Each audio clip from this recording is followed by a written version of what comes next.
I'm a software developer. By nature, I analyze everything and look for problems where others just see chance. But back in 2022, when I bought my first apartment, I found a bug I couldn't fix with code. My houseplants kept dying. I grew up in a small village in southern Poland, surrounded by forests and gardens. My parents' house was always full of plants, and my mom spent countless hours taking care of them. So when I moved to France, filling my apartment with plants just felt natural. But I quickly realized they needed much more attention than I expected.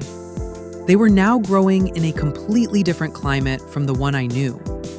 Between pests, diseases, and my travel schedule, keeping them healthy became a real challenge.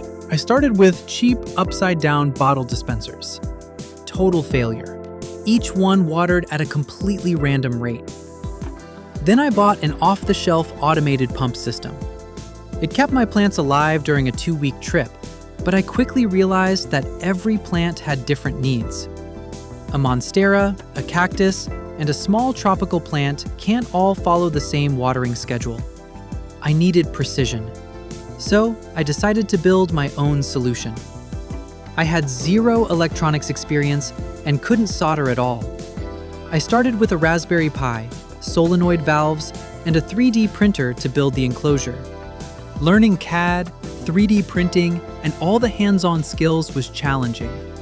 But I eventually built a working prototype.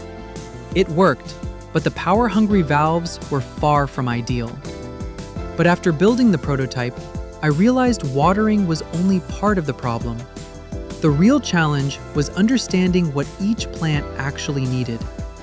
I started tracking when I watered, fertilized, repotted, or treated diseases. That data completely changed how I looked at plant care.